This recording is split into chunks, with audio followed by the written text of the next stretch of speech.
Hey everybody, it's Jason from the Texas Gun Vault 2, and we're back out here in the garage for, I guess, another frequently asked questions video, and I guess a Garage Gun Talk video, because we need to talk about the Sig Sauer P320. Wait, what? We're still talking about that? Well, yeah, we are. Well, we're not really talking about it, and that's what I want to talk about. But before we talk about that, I wanted to answer a viewer question. I got asked in one of my previous Texas Gun Vault 2 videos regarding, I think it was a behind the scenes video talking about the different guns that I review and how I review them.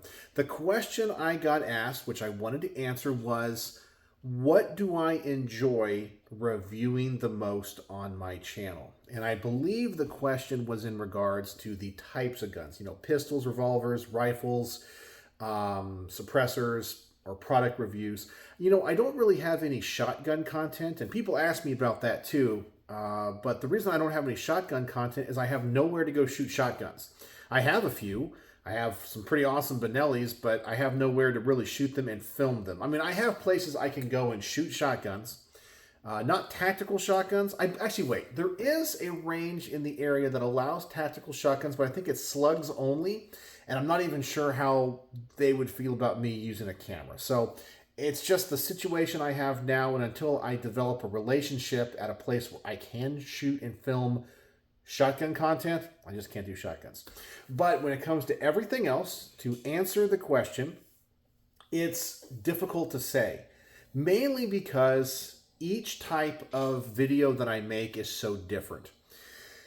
And there's different, I don't want to say time constraints, but things I have to focus on in each one of the videos. I will tell you that I like to spend more time shooting the guns than editing and talking about them here in the garage. But that's just because everyone loves to shoot guns. And from that perspective, pistols are the easiest. In fact, semi-auto pistols are the easiest to make a range report on. It doesn't mean I enjoy them the most. It just means they're the easiest because I have the tests that I do, and because I don't have to worry about setting up too much stuff at the range. I can simply go there. I have my 4 or 5 tests, set them up. I know the order that I do them in. Typically, I do my first shots, longer distance. Then I do the hollow point test, a magazine change test, a mag dump test if I need to do those, or if I can combine them. Then I'll do the long distance, I think 25-yard test, and then I film the opening footage that you'll see in a lot of videos where like the camera's kind of facing on. All of that on a semi-auto pistol will take me, if I have no distractions, no one else is at the range, I can get that done in 40 minutes, 40 to 45 minutes. Sometimes quicker if I can condense some of those tests because of the nature of the gun.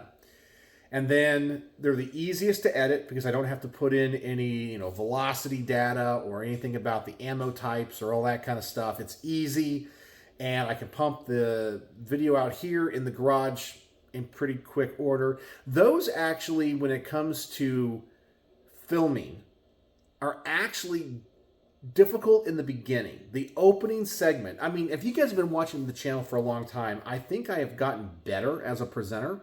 But you guys don't see how many takes I have to do sometimes.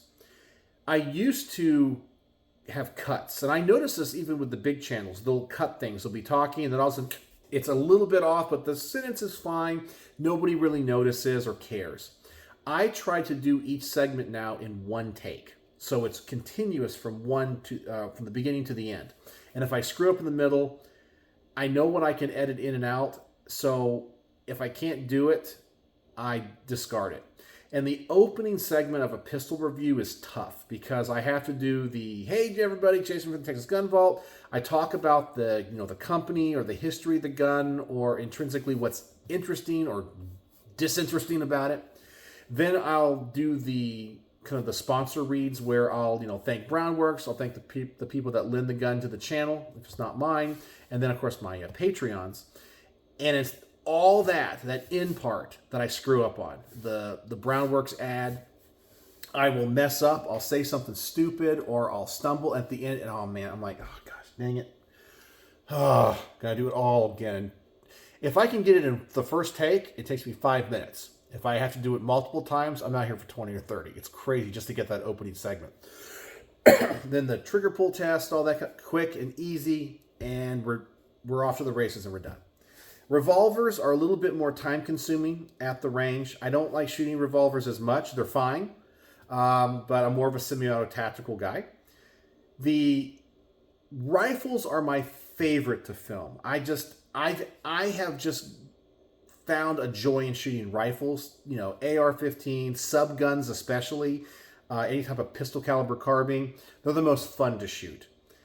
And from a time at the range standpoint, a little bit longer than a pistol because there's more to set up, but the editing and filming part here in the garage is about the same.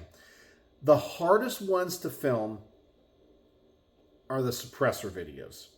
They require the most setup at the range. They require the most editing time. In fact, where sometimes on the pistol video, I can get the range footage on my computer and I can sit down within 25 to 30 minutes, get it all edited, all the levels balanced, all that kind of stuff. It's ready to go. A suppressor video takes me days because I have to input all the data, all the things you see where I talk about the ammo types. The filming portion here in the garage is short. It's the shortest of all of them, but it's the editing and the rendering that it takes forever. So, I don't know. My favorite to do is rifles. Easiest to do is semi-auto pistols. The most time-consuming, and I don't want to use the word frustrating, but the one that takes me the longest is suppressors. Product reviews, it's hit or miss, depends on what the product is. In fact, I got a few products over here. I have a flashlight and a gun wax I have to look at, and I've just been so busy. And by the way, I'm so sorry I haven't produced a lot of content for this channel. It's just the beginning of school. I'm a teacher, and I have just been nonstop. I just filmed a suppressor review out here. It's inside rendering right now. And I taught all day, and I got to go teach all day tomorrow. So it's just nonstop. So it's good. I'm blessed. I'm blessed beyond my wildest dreams. So that is what do I enjoy filming and reviewing the most. So semi-auto pistols, easiest. My favorite is rifles. Longest is suppressors. All right. So now let's talk about the Sig Sauer P320. And you're probably saying, what's going on? Nothing. I'm sure there are some channels that are still trying to, milk that content for all it's worth. But have you noticed that ever since it turns out that somebody got arrested for negligent discharge or whatever it was in the Air Force, now all of a sudden all the stories have gone away. Are there people talking about? Sure, but all the, my friends like the Wyoming Gun Project, they've moved on to other gun reviews and so forth. A lot of the big channels have moved on to whatever the next thing is. And I tell you guys about this all the time, and I want you to be aware of it. The gun community moves in current events and fads very quickly. Things that people get all heated and angry and vitriolic about literally dissipate in no time. So it's only been a couple of weeks, and ask yourself, in your feed, are you seeing any more P320 content? No. And I told you that's the way it was going to be. And the reason I bring it up is to hopefully show you that getting angry and being mad and upset with other people that feel different about a subject that you're passionate about is unproductive. What are we talking about now in the gun community? I saw about the waiting periods getting struck down in the 10th Circuit in New Mexico. Really, there hasn't been a lot of gun news. Big gun news. So that's really about it. But ask yourself, if you're falling into the trap of just doing the fads.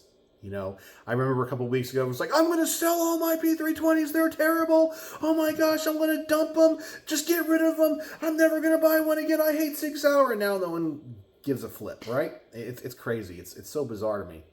And people just don't see that they live in the moment. And it's fine to be passionate and upset about whatever's going on in the moment, but man, don't make it everything and your whole life. So anyway, I just wanted to bring that up and kind of show you that everything shall pass. Sig Sauer is still in business, and because no one's making content about it, you're not seeing a lot of stuff on the internet about it, and people have moved on. And now I think a lot of the people that were adamant one way or the other, have kind of shut up. And we still don't know what the truth is. We have ideas, but we've all, for the most part, moved on and just kind of waiting for the next cycle in the gun world to happen. And hopefully it's a positive thing, like a big, Supreme Court win or something of that nature, instead of being something bad.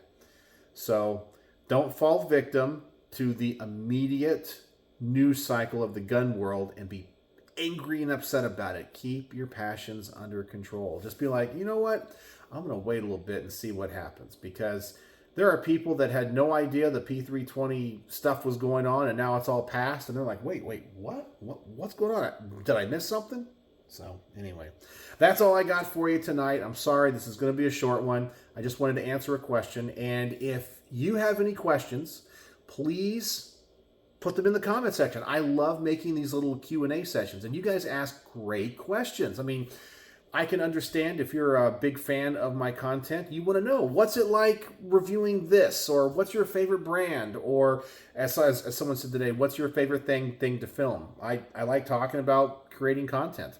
So anyway, let me know your thoughts in the comment section below. And if you want to participate in the word of the day, the word of the day is question, because I want you to ask me a question, because it helps me make more content here on this channel. And I like talking about the channel. I like talking about guns or anything else. If you have a question about me, like why am I bald?